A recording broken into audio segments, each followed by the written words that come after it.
नमस्कार प्रिय दर्शकों, हाजिर हूं मैं पीड़ित व मारक चंद्रमा की महादशा के प्रभाव और उपाय पर चर्चा करने के लिए। प्रिय दर्शकों, हमारी ये श्रृंखला जारी है। इस श्रृंखला की आज ये दूसरी कड़ी है। इससे पूर्व पिछले दिनों हमने जन्म कुंडली में मारक व पीड़ित सूर्य की दशा और उस दशा में होने वाले जो भी उसके दुष्प्रभाव हैं और उससे कैसे हम बच सकते हैं, इस पर हमने चर्चा कर ली है। अगर आप नए दर्शक हैं तो मैं आपको यही कहूँगा कि आप अगर सूर्य आपकी कुंडली में यदि मारक हैं, सूर्य की दशा से उत्पन्न होने वाले दुष्प्रभाव को आपने नहीं देखा है तो उस कार्यक्रम को आप देख लीजिए। प्रिय दर्शकों, चलिए चंद्रमा की दशा की ओर चलते हैं और ये जानते हैं कि चंद्रमा का प्रभाव सबसे ज्यादा किस पर होता है।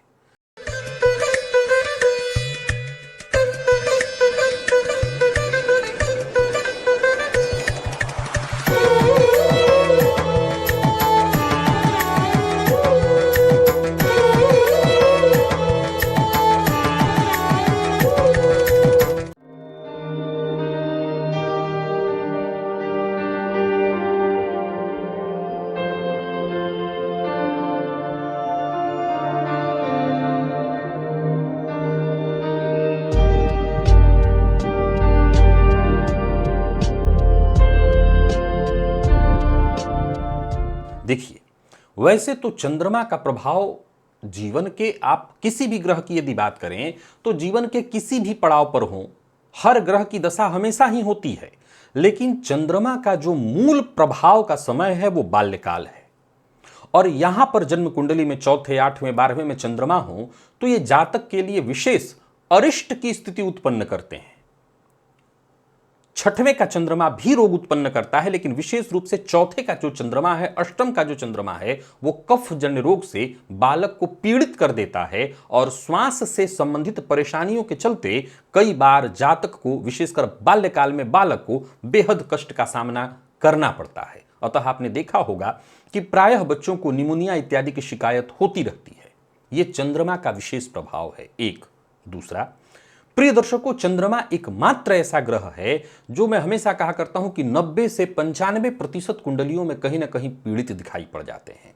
अब इसका यह मतलब नहीं है कि चंद्रमा पीड़ित है तो केवल सबके लिए वो बुरा ही कर रहे हैं, पर यह जरूर है कि चंद्रमा पीड़ित हैं, ऊपर से किसी पापक ग्रह से दृष्ट हैं अथवा चंद्रमा मारक हैं, तो हां, उनकी दशा जातक को बहुत अधिक मानसिक कष्ट, परेशानियां देने वाली बन जाती है। आइए इस श्रृंखला को आगे बढ़ाते हैं और चंद्रमा की दशा को हम भली भांति समझने का प्रयत्न करते हैं। प्रिय दर्शकों, जन्म कुंडली में जब चंद्रमा पीड़ित हो, मारक हो, तो जातक के जीवन काल में विभिन्न विभिन्न प्रकार की समस्याएं उत्पन्न कर देते हैं। ऊपर से चंद्रमा जब जन्म कुंडली में अशुभ या पापक ग्रह के साथ युति में आ जाएं, दृष्टि संबंध में आ जाएं, तो इसे विशेष पीड़ित चंद्रमा हम कहते हैं। और ऐसे चंद्रमा जातक के जीवन काल में तरह तरह की परेशानियां, नकारात्मक प्रभाव उत्पन्न करने लगते हैं। प्रिय दर्शकों, आप जानते हैं चंद्रमा की जो दशा होती है वो दशा 10 वर्ष की होती है। अब ये 10 वर्ष देखने में, सुनने में कम है, लेकिन इस 10 वर्ष में जातक बहुत कष्ट पा लेता है, क्योंकि चंद्रमा की अगर वो पीड़ित हो, अकारक हो, मारक हो, तो मानसिक तनाव और चिंता जातक को सबसे ज्यादा परेशान करती है। भावनात्मक अस्थिरता, अवसाद, जातक कहीं ना कहीं अवसाद ग्रसित हो जाता है। जल से उसे खतरा होना, विशेष करके अब आज के समय में कोई नदी इत्यादि में तो स्नान की ज्यादा विशेष व्यवस्था नहीं है, लेकिन फिर भी स्विमिंग पूल इत्यादि में भी लोगों को कोई परेशानी हो जाती है, डूबने लगते हैं, डूब जाते हैं। तो जल से संबंधित घटनाएं, दुर्घटनाएं चंद्रमा के विशेष प्रभाव क्षेत्र में आती है।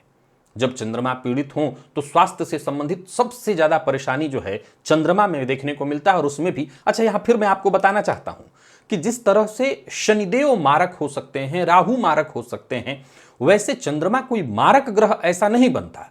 लेकिन मानसिक रूप से यदि कोई व्यक्ति बहुत पीड़ित हो जाए तो यह बहुत समझने की बात है कि एक अवसादग्रस्त व्यक्ति, एक डिप्रेस्ड व्यक्ति कई बार अपनी जान के साथ भी खेल जाता है। मैंने कई बार ऐसे बच्चों की कुंडलियों को देखा है कि वो आओ देखे न ताओ, कई बार उन्होंने फांसी लगा ली, या ठीक है बचा लिया गया उनको, कई बार किसी ने फिनाइल पी लिया। ये सब कुछ कहीं ना कहीं अवसादग्रस्त चित्त और दिमाग का काम है और ये चंद्रमा के प्रभाव में आता है। मानसिक तनाव, चिंता, अवसाद, नींद की समस्या, ये सब चंद्रमा का ही प्रभाव है। अनिद्रा, ये चंद्रमा का दुष्प्रभाव है। प्रिय दर्शकों, मूलतः पेट और कुंडली का पंचम भाव इससे जुड़ा हुआ है, लेकिन पाचन तंत्र पर भी कहीं ना कहीं बहुत बड़ा नियंत्रण चंद्रमा का होता है। आप पूछेंगे कैसे, ये समझने का विषय है। जन्म कुंडली का पंचम भाव पेट का है, जिसके पेट के कारक देव गुरु बृहस्पति को माना गया, क्योंकि पेट जो बढ़ता है तोंद, उस पर गुरु का ही प्रभाव होता है। पंचम भाव के स्वामी सूर्य होते हैं, जो पेट में पित्त उत्पन्न करते हैं। हालांकि वो पित्त कई बार भोजन पचाने के लिए भी, लेकिन उसी पित्त से तकलीफ होती है। पर चंद्रमा का पेट से कैसा संबंध, आपको मैं कमाल की बात बताता हूं। आप जितने भी आप कई ऐसे लोगों को देखे होंगे, हो सकता है मेरे कई ऐसे दर्शक हैं जिनसे मैं मिला हूं, कि वो कहते हैं कि कुछ भी मैं खाया मुझे बाथरूम जाना पड़ता है, मुझे बाथरूम जाना पड़ता है। और डॉक्टर को दिखाता हूं तो कहते हैं कोई तकलीफ नहीं है। मानसिक रोग, वो कहते हैं मानसिक रोग है। आमतौर पर देखें तो मानसिक रोग वाले पेट के रोगी भी हो जाते हैं। तो पेट का एक बड़ा संबंध चंद्रमा से है। व्यक्ति का जो व्यक्तित्व है वो एक तरह से देखा जाए तो बिखरा व्यक्तित्व हो जाता है। उस व्यक्तित्व में कोई एक बल नहीं दिखाई पड़ता। भावना अस्थिर, मूड उसका कब बदल जाए कह नहीं सकते हैं। आत्मविश्वास की कमी, मूलतः सूर्य इसके कारण है, लेकिन चंद्रमा कमजोर हो तो आत्मविश्वास की कमी, निर्णय लेने में कठिनाइयां, जातक को सदैव असमंजस, द्विविधात्मक स्थिति दिखाई पड़ेगी। वो हमेशा अपने आप को दुराहे पर पाएगा। चंद्रमा के पीड़ित होने का एक बड़ा दुष्प्रभाव दिखाई पड़ता है असुरक्षा की भावना। ऐसे जातक कई बार ऐसे अज्ञात बातों को लेकर के चिंतित और डरते दिखाई पड़ जाते हैं, जिसका कि जीवन काल में दूर दूर तक फिलहाल कोई लेना देना नहीं है। चंद्रमा पीड़ित हो तो पारिवारिक, सामाजिक, हर तरह के संबंध खराब होने लगते हैं। सबसे ज्यादा माता के साथ संबंध खराब होना, माता के स्वास्थ्य में भी परेशानी। अब यहां गौर करिए, चंद्रमा यदि मारक है तो उसका कष्ट जातक को मिलेगा, लेकिन चंद्रमा यदि पीड़ित है और उसकी दशा चल रही है तो वो जातक की माता को स्वास्थ्य से संबंधित परेशानी कराएगा, माता से दूर करेगा, गृह कलह की स्थिति उत्पन्न करेगा। जन्म कुंडली का चौथा भाव शुक्र का है। यहां शुक्र दिग्बली, तो चंद्रमा भी दिग्बली होते हैं। पीड़ित होने की अवस्था में सुख से भी जातक वंचित हो जाता है। गृह कलह सदैव उसके यहां होने लगना, माता पिता परिवार के सदस्यों से आपस में ही आपसिक मतभेद, और उसका परिणाम समाज में प्रतिष्ठा की कमी, मित्रों से दूरी, मित्र से भी विवाद हो जाए। अब भाई आप रोज लड़ते रहेंगे तो आपके पीछे और आपके साथ कौन आएगा। आर्थिक दृष्टिकोण से भी देखें तो यह समय बहुत नुकसानदेह होता है। धन की, अब जब मानसिक आप परेशान होंगे तो काम सही से नहीं करेंगे, फलतः धन की हानि, करियर में रुकावट, नौकरी में अस्थिरता चंद्रमा बहुत ज्यादा उत्पन्न करते हैं। भाई काम आप सही से नहीं कर पाएंगे, बॉस भगाएगा वहां से। व्यापार में नुकसान, साझेदारी में आप व्यापार करते हैं, मतभेद हो जाएगा, व्यापार साझेदार या तो छोड़ देगा या आपको छोड़ना पड़ेगा। प्रिय दर्शकों, मैं यहां पर एक बात आपको बता दूं कि बीते दिनों एक और कार्यक्रम मैंने बताया था कि असल में हम शनि को वैसे तो दोष दे देते हैं। अभी भी मैं थोड़ी देर पहले कहा कि जितने मारक शनि होते हैं उतना मारक कोई और ग्रह नहीं, चंद्रमा नहीं होते। लेकिन असल गौर करें आप तो शनि से भी कहीं ज्यादा मारकत्व तो चंद्रमा उत्पन्न करते हैं। हालांकि इन्हें मारक की श्रेणी में नहीं रखा गया, लेकिन चंद्रमा कहीं ज्यादा मारकत्व उत्पन्न करते हैं। अब गौर करिए, एक तो चंद्रमा शुभ ग्रह और पाप ग्रह दोनों बनते हैं। मान लीजिए आप पुरुष हैं, आपका जन्म रात में हुआ है तो चंद्रमा रात्रि बली है, लेकिन अगर आपका दिन में जन्म हुआ है तो सूर्य यहां बल पाया, लेकिन चंद्रमा कमजोर हो गया। आपको एक कमाल की बात बताता हूं, मैं ऐसे नहीं कहता 95% कुंडलियां, समझिए इस बात को, कि अगर आपका रात में जन्म हुआ और आप पुरुष हैं तो भी ठीक नहीं है, क्योंकि चंद्रमा तो बली हुआ, लेकिन पुरुष का जन्म दिन का ज्यादा अच्छा माना जाएगा। स्त्री हैं तो रात का जन्म अच्छा माना जाएगा। अब उस अवस्था में भी चंद्रमा पुरुष की कुंडली में पीड़ित हो गया जब दिन में जातक पुरुष का जन्म हुआ, लेकिन दिन में जन्म हुआ तो चंद्रमा कमजोर जरूर माना जाएगा, सूर्य बली माना जाएगा, लेकिन फिर भी वहां चंद्रमा को कमजोर माना, क्योंकि चंद्रमा को दिन में बल नहीं होता। कहने का तात्पर्य, चंद्रमा किसी न किसी तरह से कुंडली में पीड़ित दिखाई पड़ जाते हैं, और उसका दुष्प्रभाव आप आम तौर पर देखेंगे। और सूत्र और सिद्धांत मैंने आपको बताया था कि जन्म कुंडली के जिस भाव में चंद्रमा होंगे, जातक सबसे ज्यादा उसी भाव से संबंधित चीजों को सोचता होगा। और ऊपर से यदि ये चंद्रमा कहीं राहु केतु के संपर्क में आ जाए, शनि के संबंध में आ जाए, कि मधुरूम से ग्रसित हो जाए, तो फिर कहना नहीं कि जातक किस कदर मानसिक रूप से अशांत, व्यथित होता है। अब चंद्रमा को ठीक करने का सबसे बढ़िया तरीका क्या है? माता का सम्मान, ये सबसे बढ़िया तरीका। दूसरा, खूब नींद लेना। प्रिय दर्शकों, चंद्रमा को ठीक करने का सर्व जो श्रेष्ठतम उपाय है, उसमें से एक उपाय है भरपूर नींद लेना। क्या लगता है आपको, ये जितने मानसिक तनाव, मानसिक विकृति, मानसिक रोग हो रहे हैं, उसमें क्या अनिद्रा भी एक बहुत बड़ा शिकायत का कारण? मैं ये नहीं कह रहा अनिद्रा ही, अनिद्रा भी कारण है। सोमवार के दिन चंद्रमा को जल में दूध और उसमें पानी, यानी पानी और उसमें दूध दोनों मिश्रण करके इससे अगर अर्घ्य दिया जाए तो यह भी चंद्रमा के दुष्प्रभाव को कम करता है। अगर आपकी कुंडली में चंद्रमा कारक है तो सफेद वस्त्र इत्यादि धारण कर सकते हैं, अगर कारक नहीं तो सफेद फूल, चावल इत्यादि दान करना आपके लिए फायदेमंद होगा। और साथ ही साथ चंद्रमा के मंत्र का जप करना।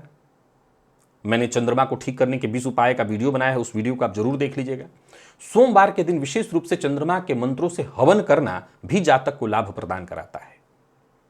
लोगों की मदद करना, स्त्रियों की सेवा करना, सफेद वस्त्र, चावल, दूध, चीनी, सफेद पुष्प का दान करना चंद्रमा से संबंधित पीड़ाओं से जातक को मुक्ति दिलाता है। जरूरतमंद को भोजन कराइए, उनकी सेवा करिए, इससे भी चंद्रमा, विशेषकर अनाथालय इत्यादि में जाकर के बच्चों का, स्त्रियों का सम्मान, उनकी सेवा करने, इससे भी चंद्रमा ठीक होते हैं। प्रिय दर्शकों, प्रत्येक माह की पूर्णिमा को सायंकाल चंद्रमा को दूध से अर्घ्य देने से चंद्रमा ठीक होते हैं। सोमवार के दिन अगर आप विशेष रूप से प्रयत्न करें कि रात्रि में दूध का सेवन न करें, अपने हाथों माता को दूध पिलाएं, और अगर आपकी कुंडली में चंद्रमा अच्छी स्थिति में है, अच्छी स्थिति माने कारक भाव के, अरे यहां तो उपाय पीड़ित चंद्रमा के चल रहे हैं, पर चंद्रमा यदि आपकी कुंडली में किसी कारक भाव के स्वामी है और तब भी पीड़ित हैं, तो एक बार मोती धारण करके भी देखा जा सकता है, अथवा चांदी की अंगूठी भी पहन करके देखी जा सकती है। एक और बात आपको बताना चाहता हूं, चंद्रमा को ठीक करने का एक सरल तरीका यह भी है कि समय पर सो जाइए और समय पर ही उठिए, तो उससे सूर्य और चंद्रमा दोनों ठीक हो जाते हैं। और चंद्रमा को अर्घ्य देना भी मैंने बताया। प्रिय दर्शकों, एक और उपाय मैंने आपको बताया था कि आपका कमरा किसी ऐसे जगह पर हो जहां पूर्णिमा के दिन विशेष रूप से चंद्रमा की जो चांदनी है वो आपके ऊपर पड़े, यानी रात्रि में आप किसी ऐसे जगह पर सोए हों जहां चंद्रमा की चांदनी सीधी सीधी आप पर पड़ जाए। तो कमजोर चंद्रमा वालों के लिए यह रामबाण औषधि है। याद रखिएगा कि चंद्रमा का जो सबसे बड़ा दुष्प्रभाव है वो जातक के स्वास्थ्य पर है। कारण मानसिक जो रोग है, इससे बड़ा रोग तो कोई हो ही नहीं सकता। सबसे बड़ा रोग मानसिक रोग है, और मानसिक रोग से जो ग्रसित व्यक्ति है वो फिर कहीं किसी फील्ड में कैसे ठीक हो सकता है।